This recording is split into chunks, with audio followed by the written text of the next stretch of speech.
Good afternoon. I am Malens, and I come from the richest country in the world. It is located in the richest continent in the world, in the west of the richest continent. My country is called Serra Leone. On the surface, we are blessed with infinite beauty and abundance of flora and fauna, producing the most exquisite harvest of coffee, cocoa, fruits, vegetables, and caoutchouc. You name it, we've got it. We also have diverse wildlife and vast marine resources, and waterfalls and rivers that run into the most beautiful beaches. The land is golden, literally, a true paradise, which of course is inhabited by the most beautiful souls.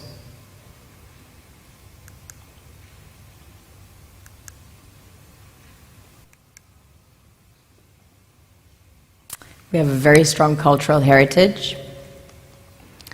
In fact, Sierra Leone had the first sub-Saharan university. Prior to that, there was one in the kingdom of Timbuktu, which was the first university in the world, succeeding the great Gnostic schools of Egypt and Osiris. On a deeper level, we are blessed with the real treasures the kings and queens of this world desire.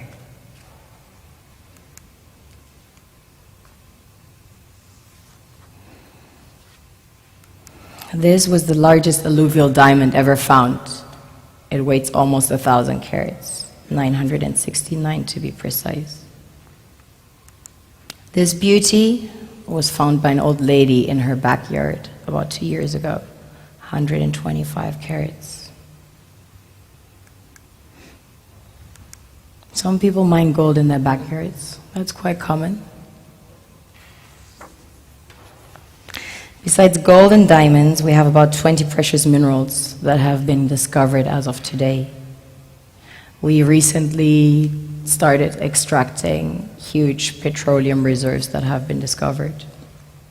We have platinum, ilmenite to make titanium, rutile to coat jets, iron ore, the largest iron ore deposits in Africa, the third largest in the world.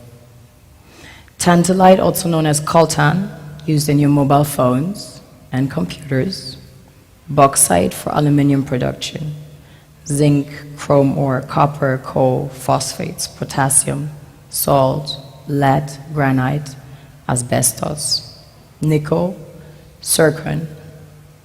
Furthermore, we have exquisite timber like mahogany, antique, and we have the most beautiful stems in the world.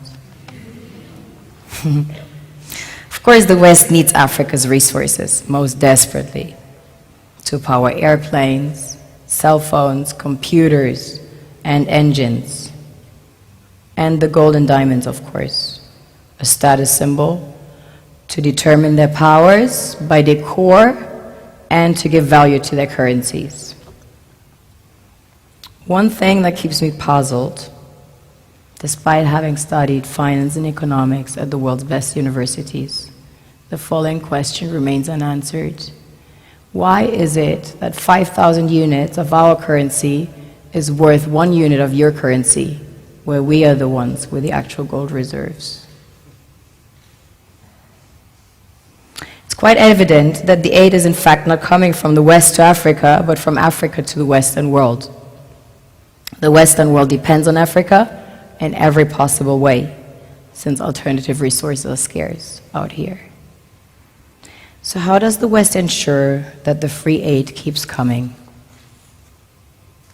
By systematically destabilizing the wealthiest African nations and their systems, and all that backed by huge PR campaigns, leaving the entire world under the impression that Africa is poor and dying and merely surviving on the mercy of the West.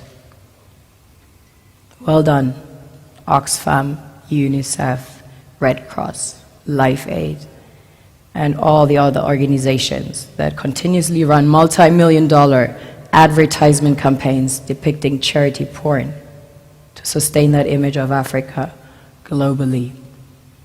Ad campaigns paid for by innocent people under the impression to help with their donations. While one hand gives under the flashing lights of cameras, the other takes in the shadows. We all know the dollar is worthless, while the euro is merely charged with German intellect and technology, and maybe some Italian pasta. How can one expect donations from nations that have so little? It's super sweet of you to come with your colored paper in exchange for our gold and diamonds. But instead, you should come empty-handed, filled with integrity and honor. We want to share with you our wealth and invite you to share with us. The perception is that a healthy and striving Africa would not disperse its resources as freely and cheaply, which is logical. Of course, it would instead sell its resources at world market prices, which in turn would destabilize and weaken Western economies, established on the post-colonial free meal system. Last year, the IMF reports that 6 out of 10 of the world's fastest growing economies are in Africa, measured by their GDP growth. The French Treasury, for example, is receiving about $500 billion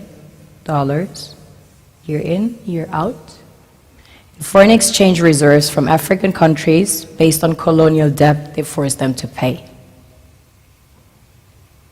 Former French President Jacques Chirac stated in an interview recently that we have to be honest and acknowledge that a big part of the money in our banks comes precisely from the exploitation of the African continent.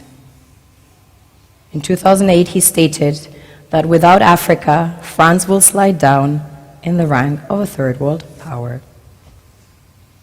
This is what happens in the human world, the world we have created. Have you ever wondered how things work in nature? One would assume that in evolution the fittest survives.